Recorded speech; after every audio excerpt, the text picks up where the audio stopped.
एक सिंपल सा वर्ड कमल। तो ये बोलते समय इसके आगे इसके टुकड़े नहीं होते, इसके आगे इसके विच्छेद नहीं होते। तो एक शब्द का जो विच्छेद है ये इस तरह से किया जाता है। अगर मैंने कहा रानी, तो यहाँ पे जो है र प्लस आ, र प्लस आ प्लस नी, और यहाँ पे कौन सी ई आएगी? बड़ी वाली ई की मात्रा।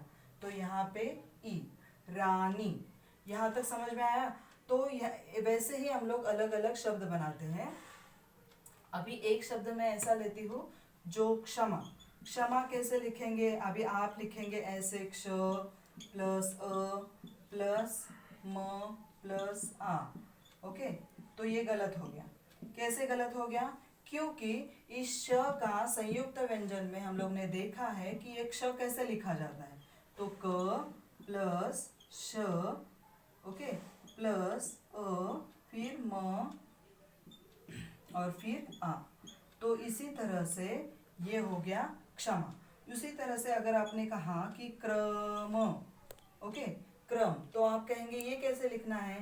तो क क्र क्र कैसे बोलना है? क्र क्र।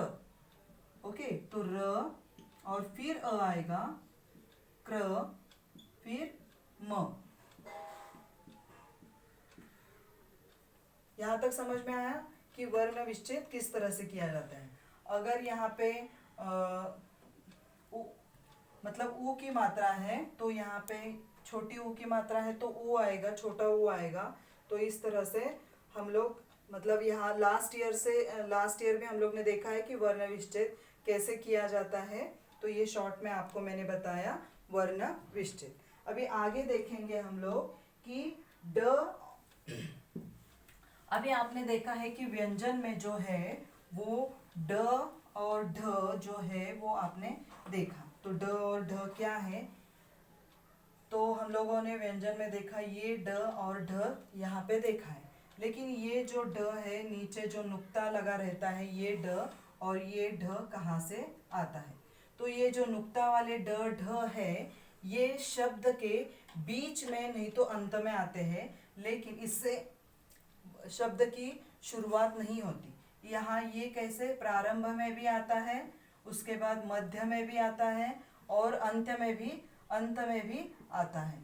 लेकिन ये जो है ये सिर्फ मध्य और अंत में आता है।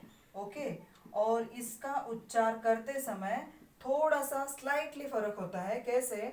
ड ढ, ये अढ़ अढ़।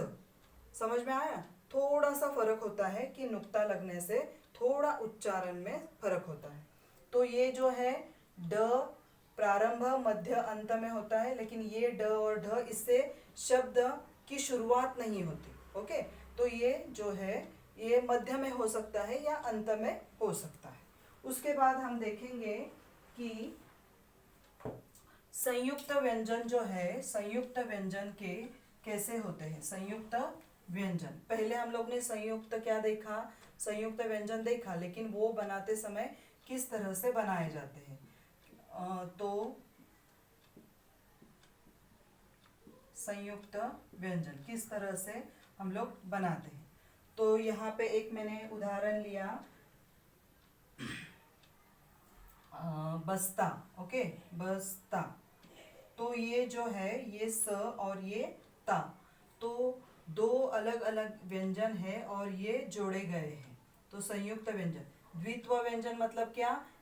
एक ही व्यंजन दो बार आता है तो उसे कहते हैं द्वित्व व्यंजन। लेकिन संयुक्त व्यंजन में दो अलग अलग व्यंजन आते हैं और वो मिलकर एक शब्द बनता है, तो उसे कहते हैं संयुक्त व्यंजन। तो संयुक्त व्यंजन कैसे लगाए जाते हैं? तो संयुक्त व्यंजन जो है वो जो खड़ी पाई वाले इसमें लगाए जाते हैं। खड़ी पाई हटाकर, खड़ी यहाँ पे उसके 3 नियम हैं। एक, खड़ी पाई हटाकर लगाया जाते हैं। ओके, उसके बाद जो घुंटी वाले व्यंजन में लगाए जाते हैं। और तीसरा जो है वो है हलंत लगाकर, यहाँ पे हलंत लगाकर।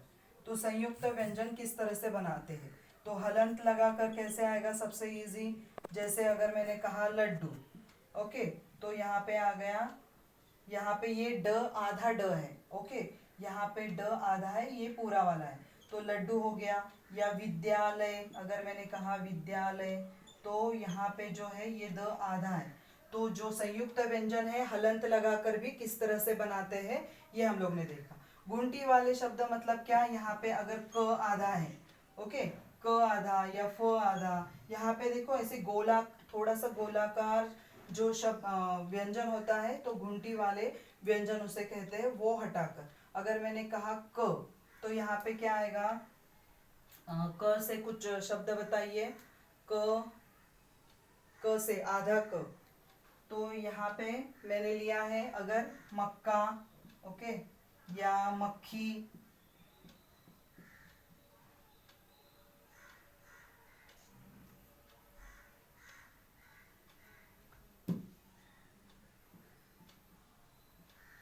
तो ये जो है ये यहाँ पे ऐसे गोलाकार जो आता है यहाँ पे, तो ये हटाकर बनाने वाले शब्द जो संयुक्त व्यंजन में आते हैं वो घुंटी वाले व्यंजन हट मतलब उसे लगाकर किस तरह से संयुक्त व्यंजन बनाया जाता है।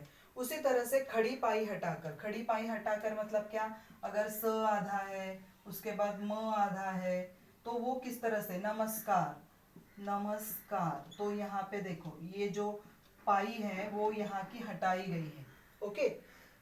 तो खड़ी पाई हटाकर गुंटी वाले मतलब उसे लगाकर और हलंत लगाकर किस तरह से संयुक्त व्यंजन बनाए जाते हैं। उसके आगे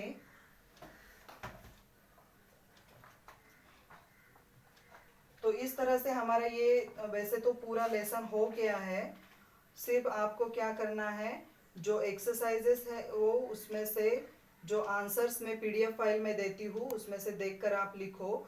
अगर आपको कुछ प्रश्न पूछने हैं तो बाद में मुझे आप पूछ सकते हैं। तो यहाँ पे हम लोग ने क्या क्या देखा कि वर्ण, वर्ण मतलब क्या, भाषा की सबसे छोटी इकाई, उसके बाद देखा वर्णमाला, वहाँ पे वर्णमाला के बाद देखे वर्ण के स्वर के कितने वर्णमाला के कितने प्रकार है वो देखे, व्यंजन के कितने प्रकार है, और अयोगवाह, अयोगवाह जो है वो हम लोग अभी देखेंगे। अयोगवाह हम लोग ने नहीं देखा है तो वो अभी हम लोग देखेंगे। अयोगवाह मतलब क्या, जो तीसरा प्रकार है अयोगवाह। अयोगवाह जो है यहाँ पे पहले हम लोग देखेंगे अनुस्वार। अनुस्वार मतलब क्या, कि जो बोलते समय यहाँ पे अनुस्वार लगता है तो उसे कहेंगे अनुस्वार। ये बोलते समय सिर्फ नाक से हवा बाहर निकलती है, ये शब्द बोलते समय सिर्फ नाक से हवा बाहर निकलती है तो इसे कहते हैं अनुस्वार। अनुस्वार जो है वो यहाँ पे देखो आप, तो ये जो पंचमाक्षर है, लास्ट टाइम मैंने बताया था, तो ये जो पंचमाक्षर है उसे हटाकर, ये पंचमाक्षर को हटाकर यहाँ पे लगाया जाता है, उसे कहेंगे क्या, कि अनुस्वार। ये हटाकर जहाँ पे हम लोग लगाते हैं ये बिंदु तो उसे कहते हैं अनुस्वार। उसके बाद है अनुनासिक। अनुनासिक जो है वो है, उसका चिन्ह है चंद्र बिंदु, और चंद्र बिंदु मतलब क्या, जहाँ पे मुंह और नाक से दोनों तरफ से बोलते समय हवा बाहर निकलती है तो उसे कहेंगे चंद्र बिंदु। तो अनुनासिक, अनुनासिक का कैसे लिखते हैं, जैसे अगर मैंने कहा चांद, चांद बोलते समय देखो मुंह से और नाक से दोनों से हवा बाहर निकलती है। उसके बाद हम लोग देखेंगे आगत चिन्ह। आगत चिन्ह मतलब क्या, कि दूसरी भाषा से आए हुए शब्द। दूसरी भाषा से मतलब कौन से, तो यहाँ पे अंग्रेजी है, उसके बाद अंग्रेजी भाषा से आए हुए, उसके बाद फारसी, फारसी, उर्दू और फारसी, उर्दू, अरबी भाषा जो है उससे आए हुए शब्द या ध्वनियाँ हैं उसे क्या कहेंगे, आगत ध्वनियाँ। अभी यहाँ पे ज़्यादातर हम लोग अ जो है वो यूज़ करते हैं, जैसे बॉल, डॉक्टर, ऑफिस, फ्रॉक, तो ये इंग्लिश के वर्ड जो है वो हम लोग जैसे कि तैसे हिंदी में उपयोग में लाते हैं, लेकिन उसकी मात्रा तब क्या लगाते हैं, ये लगाते हैं। जैसे अगर मैंने कहा डॉक्टर, ओके, फिर मैंने कहा बॉल, तो ये जो है वो आगत चिन्ह है। आगत मतलब दूसरे भाषा से आई हुई ध्वनि, ओके। उसके बाद फारसी और अरबी जो है इसमें है ज और फ, यहाँ पे नुक्ता लगा रहता है। ये ज्यादातर संस्कृत में यूज किए जाते हैं या उर्दू भाषा में उपयोग में लाते हैं। तो ज और फ, जैसे मैंने कहा जहर, तो यहाँ पे जो है यहाँ पे नुक्ता लगता है फ। यहाँ पे भी थोड़ा सा बोलते समय क्या होता है, फर्क होता है। ये बोल के आप देखेंगे तो आपको ज्यादा समझ में आएगा। तो ज और फ जो है ये आगत चिन्ह है, इसे नुक्ता कहते हैं। अगर यहाँ पे हम लोग ने कहा कि नुक्ता, नुक्ता कहाँ पे लगता है, तो यहाँ पे ऐसे लगाते हैं, तो उसे कहेंगे नुक्ता, ओके। अभी इसके बाद जो है वो देखेंगे विसर्ग, म्हणजे अयोगवाह, मतलब अयोगवाह में ही है ये, अयोगवाह में।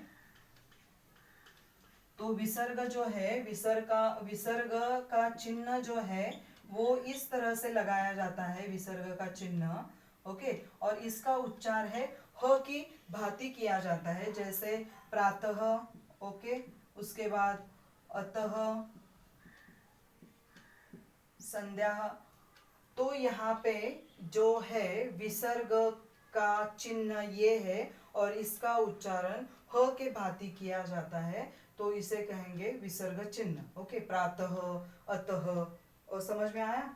उसके बाद शिरोरेखा। शिरोरेखा मतलब क्या, अगर मैंने शब्द लिखा, शब्द अगर मैंने लिखा भाषा, तो इसके ऊपर जो लाइन खींची जाती है उसे शिरोरेखा कहते हैं। ये हिंदी, मराठी, संस्कृत में दिया जाता है, मतलब देवनागरी जितनी भी भाषा है वहां पे शिरोरेखा का उपयोग किया जाता है। इसका बहुत बड़ा महत्व है। अगर ये नहीं दिया गया तो वो मतलब भाषा का शुद्ध रूप नहीं माना जाता, तो यहाँ पे शिरोरेखा देनी जरूरी है। तो इस तरह से हम लोग ने देखा है ये पूरा लेसन वर्ण विचार। आपको समझ में आया? अगर नहीं कुछ पॉइंट समझ में आया तो बाद में मुझे पूछ लेना। ओके, धन्यवाद।